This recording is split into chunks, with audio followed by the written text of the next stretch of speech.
Page 33, October 8th, 2021. Hello all, and welcome to another edition of the Book Nerd Diaries. We're the chill, bi-weekly podcast that dives deep into the latest books we've crossed off of our endless to-read list. Please watch out for spoilers ahead, folks, and let's get our book nerd on.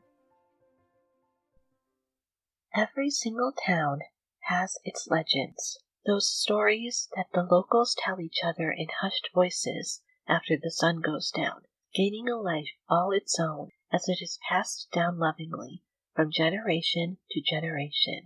Maybe there's a particular patch of forest that only the bravest dare venture into at night, for fear of finding out what exactly is behind the glowing eyes that hapless hikers swear they've seen staring back at them from between the trees. Or maybe there's a deserted old house on the edge of town, where the former residents who died there are thought to have never truly left. For the skeptic, these tales are merely just a harmless bit of fun to add some much-needed color to the repetition of small-town life. I mean, who doesn't love a well-spun yarn or two, right? If you're willing to believe, however, they're really not stories at all, but instead concrete proof that our world is so much bigger and stranger than we could ever truly imagine. In our book for today, the spine-chilling Rules for Vanishing by Kate Alice Marshall, our characters venture out into the unknown to find a missing girl who had been in pursuit of their own town's local legend. The deeper they are drawn into the mystery, however, the more they find just how far in over their heads they are. Just what are they willing to do in the name of saving one of their own? And what will the consequences be for meddling in what they don't understand? We open our story on the recorded video interview of a deeply distressed young woman named Sarah Donahue, dated May 9th, 2017. The man who is interviewing her, Dr. Ashford, turns on the camera and says thank you to Sarah for talking to him. Sarah asks Ashford if he believes her, and Ashford, in response, asks why he wouldn't. To this reply, Sarah simply starts laughing. Next, we go to the transcript of a text message, which was sent to every single student at Briar Glen High School on April 17th, 2017. The texter says that Lucy went to play the game and that they can play too. In just 2 days, they must find a partner, find a key, and find the road. Cut to the following morning, where Sarah is rushing to her first class of the day. Her fellow Briar Glen High students are, naturally, all abuzz in the wake of this mysterious mess text that has appeared overnight. Her formerly very close friend, Trina, assures her that she doesn't think Sarah was behind it, though she seems to be in the vast minority from the way everyone seems to be talking around her. One inquisitive classmate, a girl named Vanessa Hahn, asks the teacher about the local legend of Lucy Callow, better known in the neighborhood as Lucy Gallows, which appears to have been what the text had been referring to. As the story goes, Lucy was a young girl who ran off into the woods in 1953, following an argument with her mother at a family wedding, never to be seen again. As the story goes, Lucy was a young girl who ran off into the woods in 1953, following an argument with her mother at a family wedding, never to be seen again.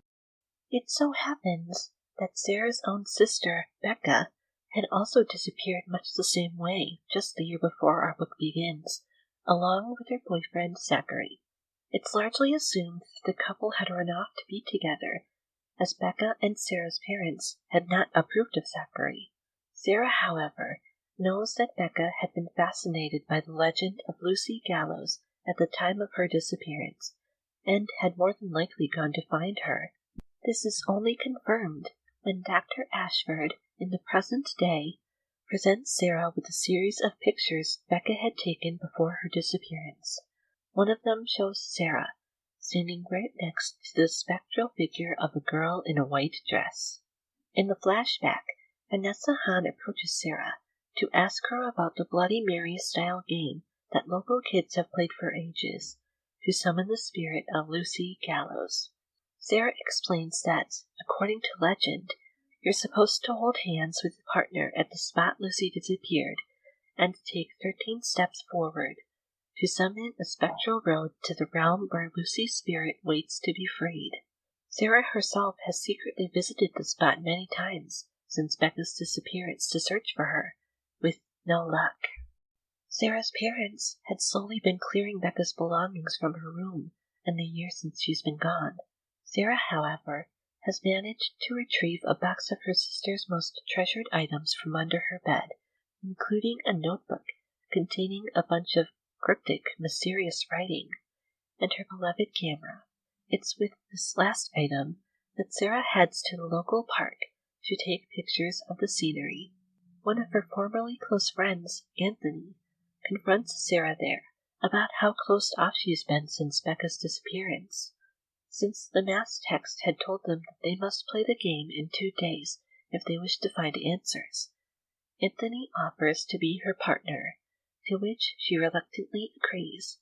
Next, we go to a text transcript where Anthony talks with fellow friends of Sarah and Becca, known as the Wildcats, named Trina, Nick, and Mel, who all agree to play the game together to help find Becca. 2 days later, on the anniversary of Lucy Gallows' disappearance, Sarah sneaks out of the house and goes to the agreed meeting place in the woods. The group all slowly convenes together and starts discussing what their game plan should be, when exactly at the stroke of midnight, a road starts manifesting right in front of them, winding through the woods.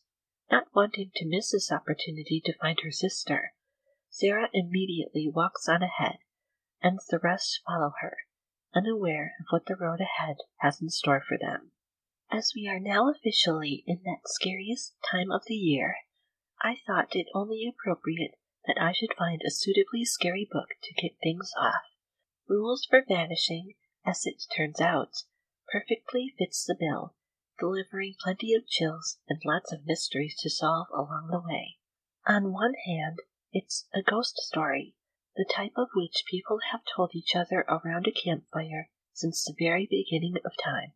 On the other hand, however, it's a nightmarish adventure in the style of Dante's Inferno, laced with a good dose of cosmic and psychological horror for good measure.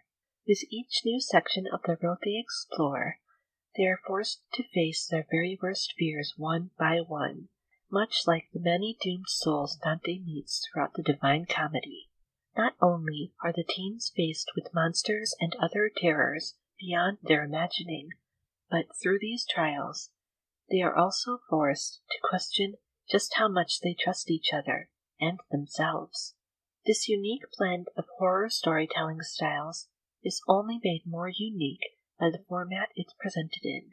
Instead of one single linear narrative, the story is told via a series of photos, videos, and text message threads collected after the fact by Dr. Ashford from the various parties involved.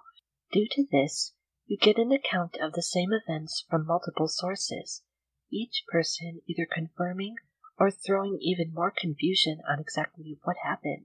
It falls on Ashford then, as well as us the readers, to uncover the truth. With a tale that is so seemingly impossible, how much exactly are you willing to believe? And how much of it is merely the product of an overactive imagination? Is it possibly safer for your own sake to not know the difference at all? In the end, I would highly recommend this book to anyone who loves a good found footage tale. Sometimes this more minimal format of storytelling adds an extra level of suspense and realism that you don't really get otherwise, and Rules for Vanishing definitely does a great job of translating that to a printed medium, mixed up with a cocktail of other subgenres of horror for good measure.